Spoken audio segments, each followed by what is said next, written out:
Does a true hero have flaws? How can they be heroes if they do have flaws? Questions, but who has the answers? Oxford? Cambridge? Merriam-Webster? None of their definitions mention anything about a hero being flawed or flawless. So who does have the answer? I don't know. I'm freaking out. But don't worry. Garth Stein will save us. Stein tells us that the true hero is flawed and that a perfect hero would be boring to an audience because there would be no conflict. The conflict is what creates the story, what captivates the audience. This greatly aligns with Nolan's The Dark Knight and Shakespeare's Henry V. After all, the whole point of a movie or play is to entertain an audience. The hero's flaws humanize them and bring them down to the audience's level, creating a bond between the viewer and the character. In The Dark Knight, Batman's flaws are his moral conflicts and emotional struggles, and in Henry V, Henry's flaws are his cowardice and dependence on others. These aren't epic problems, they're simple, and that's what makes us care.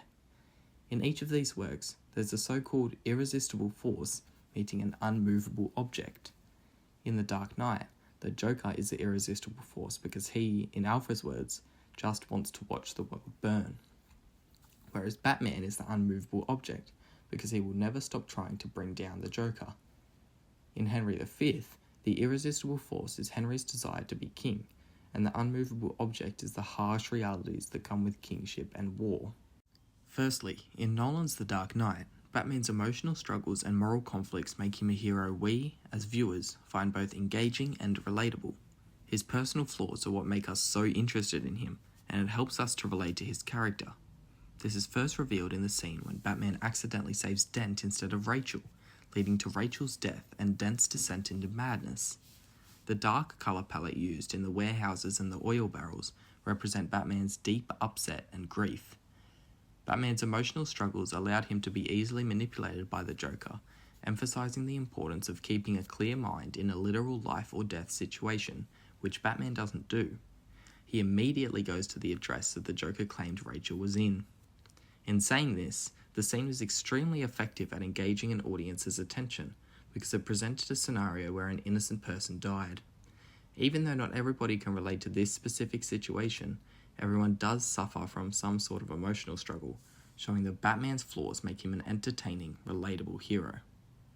Batman also faces moral conflicts throughout the movie, in particular when he uses the sonar system to spy on the citizens of Gotham in an attempt to find the Joker, which shows that he's willing to sacrifice his moral code for the betterment of the city. The non-diegetic background music increasing in volume and the disorientating visuals on the screens of the sonar system symbolize Batman's moral distortion and show that he's starting to take more risks as a hero. Things are getting more intense. Batman's moral conflicts are a flaw as they often lead to inconsistency, which can harm his reputation as a hero. This interests the audience because it creates a scenario which most people have experienced before, choosing between doing what's right and doing what's necessary. Batman needs to decide whether he should do what's right, not invade the privacy of thousands of people, or do what's necessary, use the technology to find the Joker. This moral quandary is relatable for the audience, creating a deeper bond between us and the hero. The other moral conflict that Batman has throughout the film is whether he should kill the Joker or not.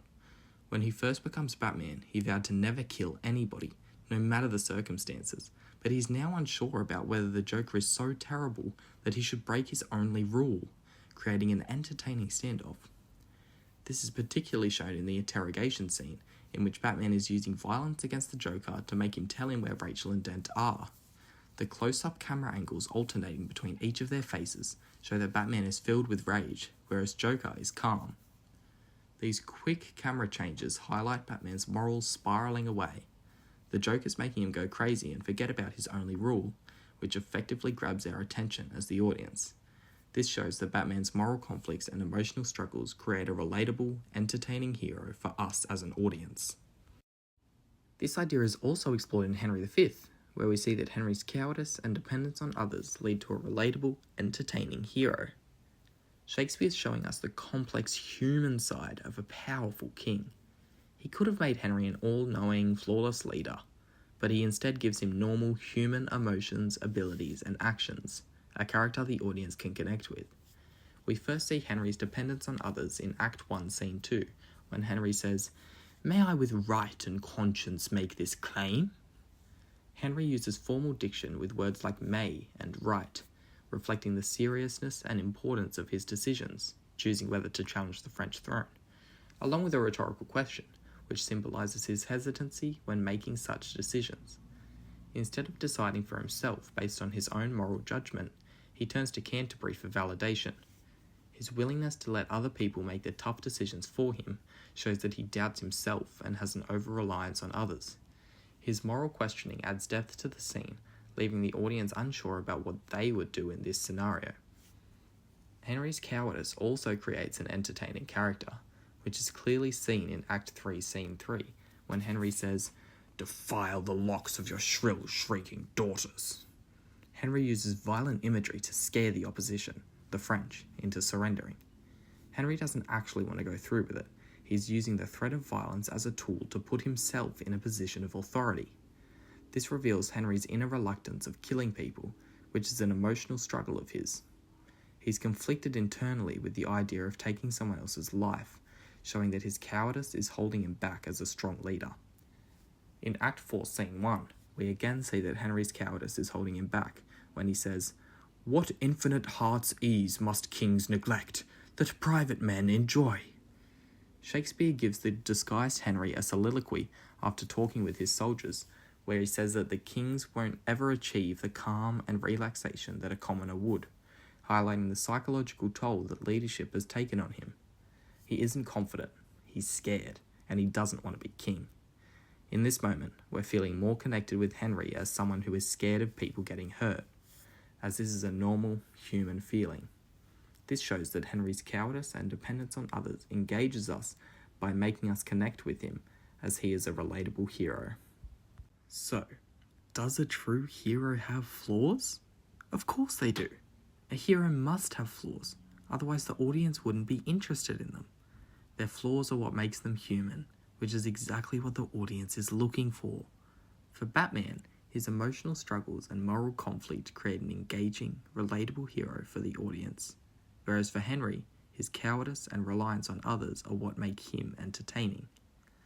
These flaws help the audience to relate to the character, creating a deeper bond between the two. If heroes didn't have any conflict, then are they really heroes to begin with?